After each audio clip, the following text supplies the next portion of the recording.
Alhamdulillah, wassalatu wassalam ala Rasulillah. Jadi antara aktiviti-aktiviti yang Ustaz nak kongsikan kepada seluruh pelajar-pelajar dan juga kepada ibu bapa yang menonton. Pertama sekali, Ustaz suka bawa beberapa pesanan seorang ulama yang terkenal yang dia pakar motivasi, yang kita panggil dalam Quran ada dia punya surah, nama dia surah Luqman. Surah Luqman ini iaitulah ataupun dipanggil Luqman Hakim. Ustaz nak kongsikan bila mana Luqman Hakim ni dia setelah dia kaji kitab Taurat, kitab Injil dan semua pesanan-pesanan para ulama, pesanan para nabi dan seumpama dia, maka dia buat beberapa kesimpulan untuk dijadikan nasihat kepada anak-anak. Apa dia antara nasihat dia?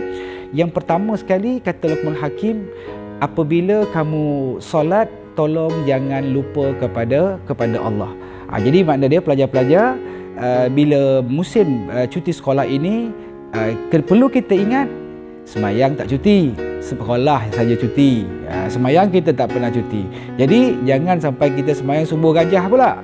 Jadi pastikan apa yang diajar oleh ustaz, apa yang diajar oleh ustazah kita praktikkan.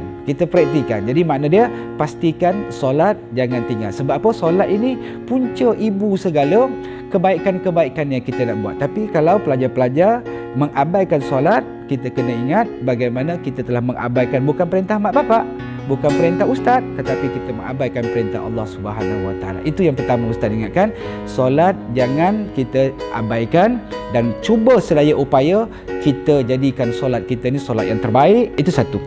Yang kedua, apabila kita pergi rumah sahabat kita, kata Luqman Hakim, tolong jaga mata kamu. Jadi makna dia bila kita pergi rumah sahabat kita ni, pergi rumah kawan kita, jangan sewenang-wenang kita nak pergi tengok bilik dia, jangan sewenang-wenang kita masuk bilik mak bapak dia.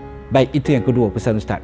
Yang ketiga ustaz, apabila kata Luqman Hakim, apabila kamu makan, tolong jaga tingkah laku kamu. Ketika kita makan, itulah menggambarkan akhlak kita.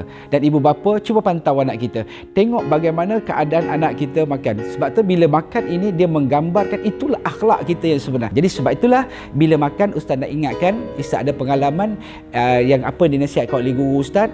Yang pertama, bila kita makan bersama keluarga ni, kalau boleh ambil lauk yang paling dekat dulu. Sebab apa? Dia menggambarkan akhlak kita. Jadi sebab itulah pelajar-pelajar cubalah masa uji sekolah ini perbaikan akhlak kita sebagaimana yang kita belajar daripada start daripada darjah 1 sampailah kepada darjah 5. Dia ada 3 ni akhlak ni, makan ni, masa makan. Yang pertama, cara kita ambil makanan macam mana. Yang kedua, cara kita menyuap makanan macam mana. Yang ketiga, macam mana kita mengunyah makanan kita. Siapa pula, baik pelajar ke, baik orang dewasa ke, dia kalau 3 benda dia jaga, dia menggambarkan akhlak kita. Itu kita pesan Luqman Hakim. Baik, itu yang ketiga. Yang keempat, pesan Luqman Hakim kepada anak dia, dan boleh kita jadi pengajaran untuk pelajar-pelajar semua. Ni ustaz bagi ni untuk pelajar-pelajar semua kan. Apabila kamu bercakap, tolong jaga tutur kata kita. Kemudian kalau boleh pelajar-pelajar jangan lupa kepada kematian. Kematian ni makna dia tak semestinya pelajar-pelajar tak mati. Banyak kalau kita tengok hari ni yang muda pun mati, yang pelajar-pelajar yang jatuh tergelincir dalam sungai pun mati kan. Jadi ingat tentang bagaimana kematian. Jadi pelajar-pelajar sekalian dan seluruh penonton yang menonton kita punya tazkirah ataupun nasihat ini, kita ingat apa juga ilmu yang kita belajar ni, ilmu tu bukan kita gunakan untuk hari ni, tidak. Ilmu yang kita gunakan tu bukan kita gunakan untuk dalam masa 2-3 bulan, tak. Terbaliknya, ilmu yang kita gunakan ni kita nak guna masa bila? Masa kita berada usia 30-40 tahun nanti. Itu ilmu. Sebab apa? Ilmu ni dia boleh bimbing kita, ilmu ni boleh mendekatkan kita dengan Allah, dan ilmu jugalah yang menyebabkan kita ni menjadi orang yang mendapat apa kebaikan-kebaikan di atas dunia. Jadi mana pastikan berterusan kita beruntut ilmu. Okey, itu pelajar-pelajar sekalian, renung-renung dan fikir-fikirkan bersama apa yang ustaz nasihat ini.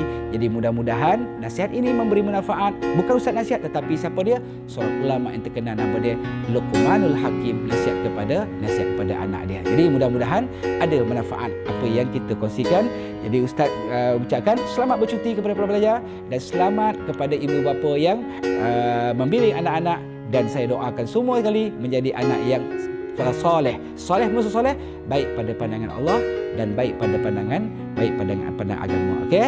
Terima kasih atas tontonan semua. Terima kasih atas semua sokongan semua, dan mudah-mudahan Allah Subhanahu wa taala merahmati kita semua. Aku qauli hadza wa astaghfirullahalazim li wa lakum. Assalamualaikum warahmatullahi wabarakatuh.